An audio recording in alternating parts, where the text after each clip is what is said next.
नमस्कार भाइयों और बहनों। स्वागत है आपका जंगली मेडिसिन में।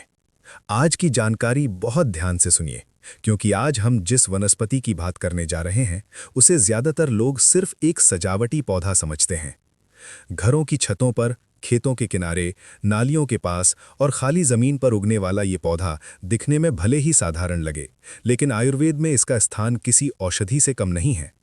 आज हम बात कर रहे हैं केली, सर्वजया, इंद्रशोण, जिसे आधुनिक नाम से जाना जाता है कैना इंडिका। शुरुआत में एक सवाल आपके मन में जरूर उठेगा, क्या सच में जिस पौधे के बीज बच्चों की गुलेल में काम आते हैं वही पौधा औषधि भी हो सकता है? आयुर्वेद का उत्तर है हाँ, लेकिन शर्त यह है कि उसकी सही पहचान, सही भाग और सही प्रयोग जाना जाए। सबसे पहले पहचान को समझना बहुत जरूरी है। केली का पौधा जमीन के अंदर मोटा, गांठदार कंद या राइजोम बनाता है। इसके पत्ते बड़े, चौड़े और केले के पत्तों जैसे दिखाई देते हैं, लेकिन आकार में थोड़े छोटे होते हैं। इसके फूल लाल, नारंगी या कभी पीले रंग के होते हैं, जो देखने में बहुत आकर्षक लगते हैं। इसके बीज काले, गोल और बेहद सख्त होते हैं, इतने सख्त कि पानी में भी लंबे समय तक खराब नहीं होते। यही इसकी सबसे खास पहचान है। आयुर्वेद में इस वनस्पति का उपयोग मुख्य रूप से इसके कंद, पत्ते, फूल और बीजों के रूप में बताया गया है। आयुर्वेदिक दृष्टि से केली का रस मधुर और कषाय माना गया है। इसका वीर्य शीतल बताया गया है और विपाक मधुर होता है। गुणों में ये गुरु, स्निग्ध और स्थिरता देने वाला माना गया है। ये मुख्य रूप से पित्त को शांत करता है और वात को संतुलन में लाने में सहायक माना गया है। अब इसके औषधीय गुणों की बात करें। केली का सबसे प्रमुख उपयोग मूत्र विकारों में बताया गया है।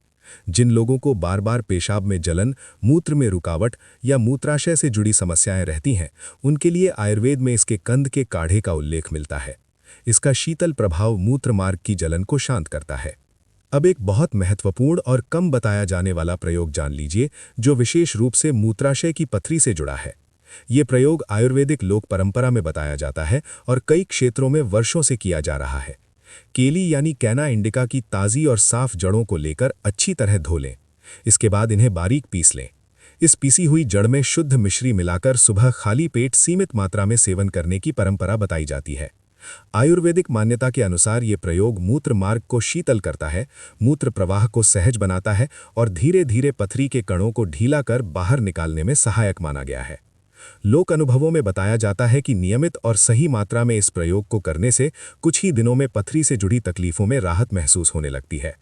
लेकिन यहाँ ये बात बहुत स्पष्ट रूप से समझनी जरूरी है कि पथरी का आकार, स्थान और व्यक्ति की शारीरिक प्रकृति अलग अलग होती है।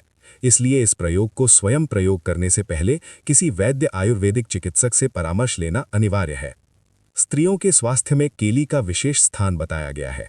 अत्यधिक मासिक स्राव, जलन के साथ रक्तस्राव और कमजोरी की स्थिति में इसके प्रयोग का वर्णन मिलता है। ये संकोचक नहीं, बल्कि संतुलन बनाने वाली वनस्पति मानी जाती है।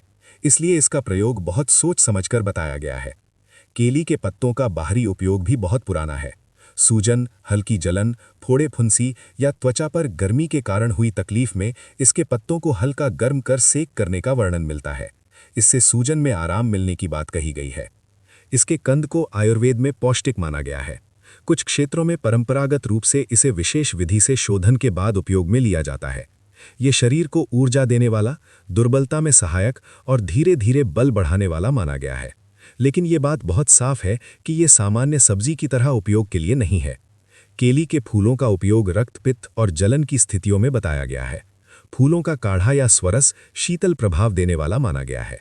पारंपरिक ग्रंथों में इसे शरीर की अंदरूनी गर्मी को शांत करने वाला कहा गया है। इसके बीजों की बात करें तो आयुर्वेद में इनका प्रयोग सीमित और अत्यंत सावधानी से बताया गया है। बीज बहुत कठोर होते हैं और इनका उपयोग बिना उचित प्रक्रिया के नहीं किया जाता। कुछ स्थानों पर इन्हें मूत्र विकारों में बाहरी प्रयोग या विशेष संस्कार के बाद उपयोग में लेने की परंपरा रही है। आधुनिक दृष्टि से देखें तो कैना इंडिका पर हुए कुछ अध्ययनों में इसमें एंटीऑक्सीडेंट, सूजन रोधी और मूत्रल गुणों की ओर संकेत मिलता है। हालांकि आधुनिक विज्ञान भी इसे सहायक वनस्पति के रूप में ही मानता है, मुख्य औषधि के रूप में नहीं। अब सावधानी की बात बहुत जरूरी है। केली एक शक्तिशाली वनस्पति है, लेकिन इसका हर भाग हर व्यक्ति के लिए उपयुक्त नहीं है। बिना सही पहचान, बिना मात्रा और बिना वैद्य की सलाह इसका सेवन नुकसानदायक हो सकता है। विशेष रूप से गर्भवती महिलाएं, गंभीर रोगों से पीड़ित व्यक्ति और अत्यधिक कफ प्रकृति वाले लोग इसका प्रयोग बिना परामर्श न करें। आयुर्वेद कभी भी जल्दबाजी नहीं सिखाता। वो कहता है जो प्रकृति से लिया जाए उसे समझकर, सीमित मात्रा में और सही उद्देश्य से ही लिया जाए। केली भी उसी श्रेणी की वनस्पति है जिसे देखकर नहीं बल्कि समझकर अपनाना चाहिए। अब आपसे एक सवाल, आप अपने क्षेत्र में इस पौधे को किस नाम से जानते हैं?